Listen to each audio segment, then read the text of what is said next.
Hi friends, welcome back to my channel. ఈరోజు మీకు ఈ సీరియల్లో ఏం జరిగిందో తెలుసుకోవాలి అనుకుంటున్నారా? అయితే వెంటనే మనం సీరియల్లోకి వెళ్ళిపోదాం.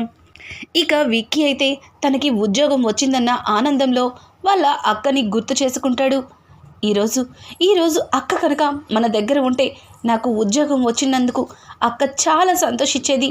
అక్క ఏం చేస్తుందో ఏంటో అని చెప్పి ఇక విక్కీ అయితే అరవింద కోసం ఆలోచిస్తుండగానే అరవింద ఇక విక్కీకి కాల్ చేస్తుంది. అనుకోకుండా విక్కీ మొబైల్ రింగ్ అవడంతో విక్కీ ఫోన్ లిఫ్ట్ చేసి హలో అని అనగానే ఒక్కసారిగా విక్కీ గొంతు విన్న అరవింద విక్కీ అని పిలుస్తుంది. ఇక అరవింద గొంతు విన్న విక్కీ కూడా చాలా ఆనందంగా అక్క అక్క ఎలా ఉన్నావక్క, ఏం చేస్తున్నావక్క, ఎన్ని రోజులైంది నీతో మాట్లాడి, నిన్ను చూడాలనిపిస్తుంది అక్క అని చెప్పి ఇక అరవిందతో మాట్లాడుతూ ఉంటాడు. అరవింద అయితే విక్కీ మాటలకి రే విక్కీ, ఇక్కడ నేను బాగానే ఉన్నాను, మరి అమ్మ ఎలా ఉంది అని అడగడంతో అమ్మేంటక్క, అమ్మ నీ దగ్గరే ఉంది కదా అని అంటుంటే నా దగ్గర ఉండడం ఏంట్రా, ఆ రోజు హాస్పిటల్లో అమ్మ నాకు పుట్టింది అని మొదటిగా నీకే చెప్పాలి అనుకున్నాను. కానీ ఆ నీచుడు ఎక్కడ నా పాపని చంపేస్తాడేమోనని పాపని నీ కారులో పెట్టి వెళ్ళిపోయాను. నీ చేతుల్లోనే పాపని పెట్టి వెళ్ళాలని చాలా ఆశపడ్డాను. కానీ ఆ నీచుడికి దొరికిపోతానేమో, నా పాపని ఎక్కడ చంపేస్తాడా అని భయపడి వెళ్ళిపోయాను అని చెప్పడంతో ఒక్కసారిగా విక్కీ తన కారులో ఉన్న పాప ఎవరో కాదు, తన అక్కకి పుట్టిన బిడ్డ. ఆ బిడ్డ తన అమ్మ అన్న సంగతి తెలుసుకొని విక్కీ చాలా ఆనందపడతాడు. అక్క ఆ పాప మన అమ్మ అని చెప్పడంతో అవునరా, అందుకే నీ దగ్గరికి చేర్చాను. అమ్మని నువ్వు బాగా చూసుకుంటావని నీ మీద నాకు నమ్మకం ఉంది అని అంటుంటే అక్క నువ్వు ఎక్కడ ఉన్నావక్క, నువ్వు మా దగ్గరికి వచ్చేయక్క అని పిలుస్తుంటే లేదు విక్కీ, లేదు, నేను మీ దగ్గరికి వస్తే ఆ నీచుడు మిమ్మల్ని ఇంకా బాధ పెడతాడు. వాడు ఏం చేయకూడదంటే నేను ఇక్కడే ఉండాలి, అమ్మ జాగ్రత్త అని చెప్పి ఇక అరవింద్ అయితే ఫోన్ కట్ చేస్తుంది. ఇంకా విక్కీ తన చేతులతో ఎత్తుకున్న ఆ పాపే వాళ్ళ అక్కకి పుట్టిన బిడ్డని, తన అమ్మని తెలుసుకుని చాలా ఆనందపడతాడు. తన 2 చేతులతో పాపని ఎత్తుకున్న సంగతిని గుర్తు చేసుకుని తెగ మురిసిపోతాడు. ఇక వెంటనే తను ఏ ఆశ్రమంలో అయితే బిడ్డని దాచాడో ఆ అనాథాశ్రమం దగ్గరికి వెళ్తాడు. అక్కడ ఉన్న పెద్దాయన విక్రమాదిత్యాన్ని చూసి ఏంటండి ఇంత కంగారుగా వచ్చారు, ఏం జరిగింది అని అడగడంతో మీ అనాథాశ్రమంలో వారం రోజుల క్రితం ఒక పాపని ఉంచి వెళ్ళాను, ఆ పాప ఎక్కడా అని అడగడంతో ఆ పాపని వేరే ఆశ్రమం వాళ్ళు తీసుకెళ్లారు. పైగా ఆ ఆశ్రమం వాళ్ళు 2 తల్లిదండ్రులకి పిల్లలు లేరని చెప్తే ఆ బిడ్డని దత్తతగా తీసుకుని వెళ్ళారు అని చెప్పడంతో ఒక్కసారిగా విక్కీ షాక్ అయిపోతాడు. ఒక్కసారి ఆ పాపని దాచిన ఆశ్రమం ఎక్కడ ఉందో చెప్పండి అని విక్కీ అడగడంతో ఇక విక్కీ చెప్పిన మాటలకి ఆ పాపని ఉంచిన ఆశ్రమం దగ్గరకైతే వీళ్ళు వెళ్తారు. అక్కడికి వెళ్ళిన విక్కీకి ఆశ్రమంలో వాళ్ళు చెప్పిన మాటని విని షాక్ అయిపోతాడు. ఎందుకంటే ఎన్నాళ్ళ నుంచో పిల్లలు లేని 2 తల్లిదండ్రులు ఆ పాపని దత్తత తీసుకోవడానికి వచ్చారని, వాళ్ళు చాలా బాగా చూసుకుంటామని, మాకు అన్ని విధాలుగా సంతకాలు పెట్టి బిడ్డని తీసుకెళ్లారని ఆశ్రమం వాళ్ళు చెప్పడంతో వాళ్ళ ఇంటి అడ్రస్ ఇవ్వరా ప్లీజ్, ఒక్కసారి వాళ్ళ ఇంటి అడ్రస్ ఇవ్వండి. ఆ పాప మా అక్కకి పుట్టిన బిడ్డ, మా అమ్మ, నేను మా అమ్మని చూడాలి అని చెప్పి ఇక విక్కీ వాళ్ళని చాలాగా ప్రాధేయపడతాడు. ఇక వాళ్ళు ఆ బిడ్డని తీసుకెళ్ళిన వాళ్ళ అడ్రస్ని అయితే ఇస్తారు. ఇది ఇలా ఉండగా పాపని దత్తత తీసుకున్న భార్యాభర్తలు 2 కూడా ఒక ఆటో అయితే ఎక్కుతారు. ఆ ఆటోలో 2 వెళ్తుండగా పాప చాలా పెద్దగా ఏడుస్తూ ఉంటుంది. అలా ఏడుస్తూ ఉంటే ఇక అతనైతే ఏంటే ఆ పాప అలా ఏడుస్తుంది, దాన్ని కాస్త ఊరడించలేవా అని చెప్పడంతో ఏవయ్యా ఈ పాప ఏమన్నా నేను కన్న తల్లినా ఏంటి, దాన్ని ఎలా ఏడు పాపాలో, ఆపవేంటి, ఆపుతావా లేదా అని చెప్పి ఇక ఆ పాప అయితే పెద్దగా ఏడుస్తూ ఉంటుంది. పాప ఏడుపుని తట్టుకోలేక అతనే వాళ్ళ ఆవిడ చేతిలో నుంచి పాపని తీసుకొని ఏయ్ నోరు మూస్తావా, గొంతు పిసికేయమంటావా అని చెప్పి ఇక మెడ పట్టుకుని నొక్కుతూ ఉంటాడు.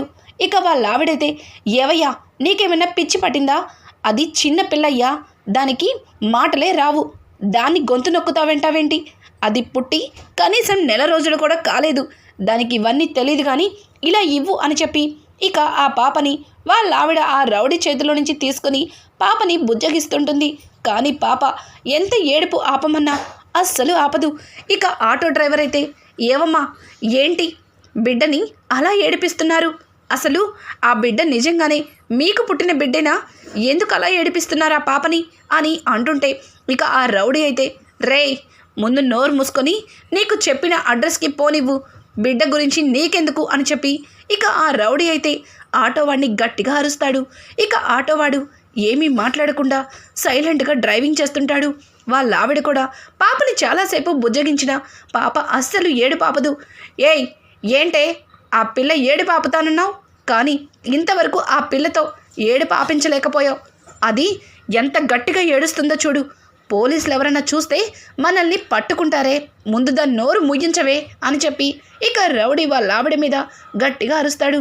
ఒసై నోరు ముయ్యవే, ఎక్కడ నిన్ను ఆయన చంపేస్తాడా అని నేను నిన్ను బుజ్జగిస్తుంటే నోరు ముయ్యవేంటే అని చెప్పి ఇక ఆ లేడీ అయితే ఆ పాపని చెంప మీద గట్టిగా కొడుతుంది.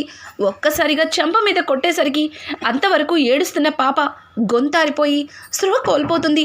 పాప అలా స్పృహ కోల్పోవడంతో అమ్మయ్యా ఇప్పటికేడు పాపింది, ఏవయ్యా ఈ పాప నిద్రపోయిందిలే, ఇక పర్వాలేదు, మనం ఇక పోలీసులకి దొరకం అని చెప్పి ఇద్దరు భార్యాభర్తలు చెప్పుకొని వాళ్ళు చెప్పిన పాత బస్తీ దగ్గరకైతే వెళ్తారు.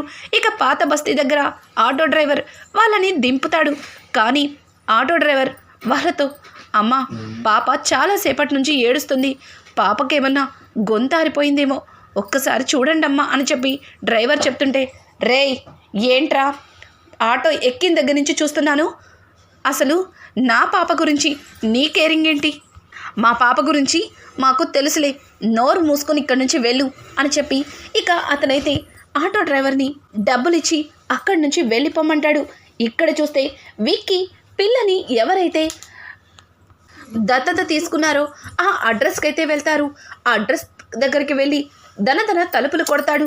వెంటనే లోపల నుంచి ఒక ఆడావిడ వస్తుంది.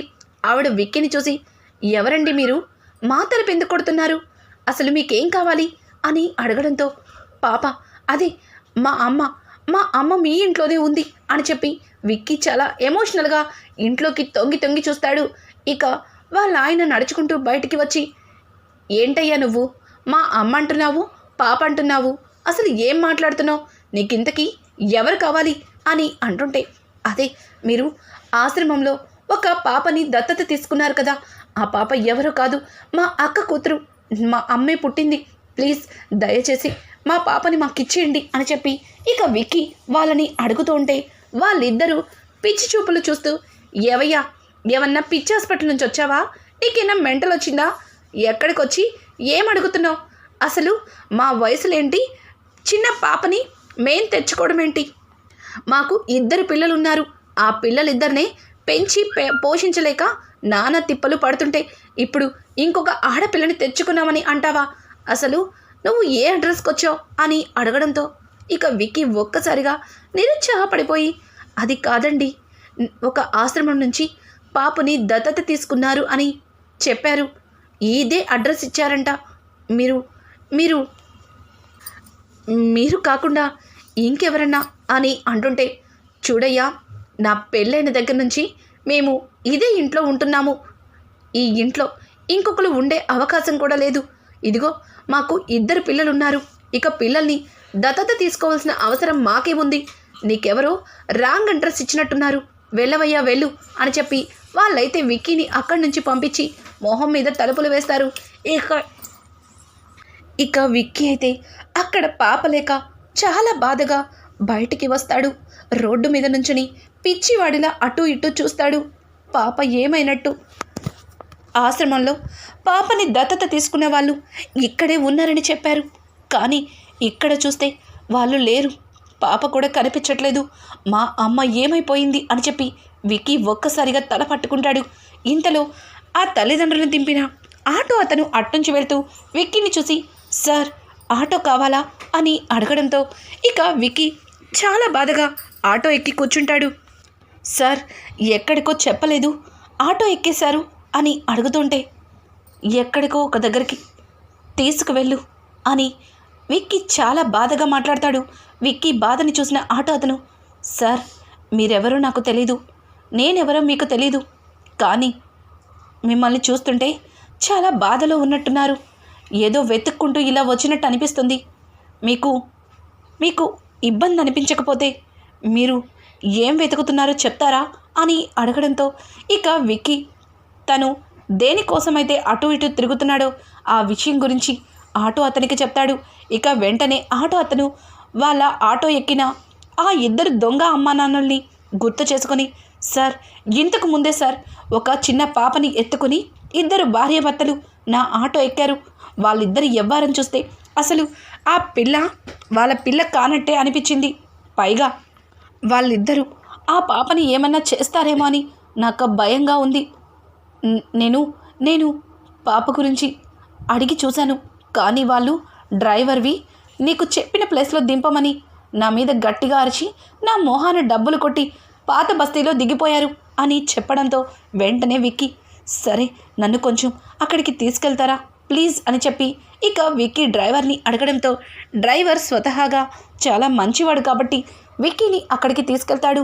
సార్ నేను కూడా మీతో పాటు పాపని వెతుకుతాను అని చెప్పి విక్కీతో పాటు ఆ ఆటో డ్రైవర్ కూడా చుట్టుపక్కల మొత్తం వెతుకుతాడు. ఇక ఒక ఇంట్లో నుంచి పాపని తీసుకెళ్లిన వాళ్ళలో ఆ రౌడీ వాళ్ళ ఆవిడతో ఒసై ఆ పాప ఆటోలో చాలాసేపు ఏడ్చి నిద్రపోయినట్టుంది, దాన్ని లెగ్గొట్టి పాలు పట్టవే అని చెప్పడంతో సరేనయ్యా అని చెప్పి పాల సీసాని తీసుకొచ్చి ఆ పాపకి పాలు పెడుతుంటే ఆ పాప ఎంత నిద్ర లేపుతున్నా అస్సలు నిద్ర లేవదు. ఏవయ్యా ఈ పాప కళ్ళు తెరవట్లేదయ్యా, పాలు కూడా తాగట్లేదయ్యా, ఒక్కసారి చూడు అని చెప్పడంతో ఇక అతనొచ్చి ఆ పాపని చూస్తుంటాడు. ఆ పాపని చూస్తూ ఏంటే ఇది కొంప తీసి చచ్చిందా ఏంటి, ఈ పిల్ల సస్తే మనకి రావాల్సిన డబ్బు రాదు ఏంటే ఇలా జరిగింది అని చెప్పి ఇక అతను ఆ పిల్లని తీసుకొని ఆ పిల్లని అటూ ఇటూ చూస్తుంటాడు. ఇక వాళ్ళ ఆవిడ ఆ పాపకి ముక్కు దగ్గర చేయిపెట్టి శ్వాస పీల్చుకుంటుందా లేదా అని చూస్తుంటే ఇక పాప బ్రతికే ఉంది, పాప స్పృహ కోల్పోయింది అన్న సంగతి తెలుసుకొని ఏవయ్యా ఈ పిల్ల ఏడ్చి ఏడ్చి స్పృహ కోల్పోయినట్టుంది, శ్వాస తీసుకుంటుంది, బ్రతికే ఉంది, కానీ ఈ పిల్లని మనం హాస్పిటల్కి తీసుకెళ్ళాలి, ఇది నెల రోజుల పసిపిల్ల కదా అని చెప్తుంటే చాలా మంచి పని చేసావు, దీన్ని ఇప్పుడు హాస్పిటల్కి తీసుకెళ్తే అడ్డంగా పోలీసులకి దొరికిపోతాం, మనమే ఏదో ఒకటి చేసి ఈ పిల్లని నార్మల్గా చేద్దాం, ముందు ఆ డాక్టర్కి ఫోన్ చేయి అని చెప్పి ఇక అతను డాక్టర్కి ఫోన్ చేసి డాక్టర్ చెప్పిన మాటని తీసుకొని ఇంకా వెంటనే కొంచెం నీళ్ళని పాప మొహం మీద చుమ్ముతాడు. పాప నీళ్లు చుమ్మినా సరే అస్సలు లేవదు. ఏవయ్యా నాకెందుకో భయంగా ఉంది, ఈ పిల్ల ప్రాణాలు పోతాయేమోనని మనం హాస్పిటల్కి తీసుకెళ్దాం, మనకి రావాల్సిన డబ్బు రావాలంటే ఈ పిల్ల బ్రతికుండాలి అని చెప్పి ఇక వాళ్ళ ఆవిడ ఆ రౌడీని బ్రతిమలాడుతూ ఉంటుంది. ఇంతలో విక్కీ తలుపు బద్దలు కొట్టుకుని లోపలికైతే వస్తాడు. ఇక రౌడీ వెంటనే విక్కీని చూసి రేయ్ ఎవర్రా నువ్వు, అలా తలుపులు బద్దలు కొట్టి లోపలికి వచ్చావు, అసలు నీకేంటి ఇక్కడ పని అని అడుగుతుంటే ఇక ఇంతలో వెనక ఆటో డ్రైవర్ కూడా కనిపిస్తాడు.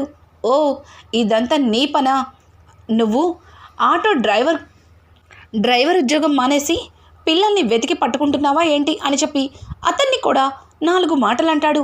ఇక విక్కీ అయితే వెంటనే ఆవిడ చేతిలో ఉన్న బిడ్డని తన చేతిలోకి తీసుకొని అమ్మా అమ్మా నిన్ను చూస్తానని అస్సలు అనుకోలేదు, మళ్ళీ ఈ చేతులతో నిన్ను ఎత్తుకుంటానని అస్సలు అనుకోలేదు, నువ్వు మా అమ్మవి అన్న సంగతి తెలుసుకోలేక నిన్ను అనాథాశ్రమంలో జాయిన్ చేశాను, అమ్మ కళ్ళు తెరవమ్మా అని చెప్పి పాపని చూసి విక్కీ బోరున ఏడుస్తుంటాడు.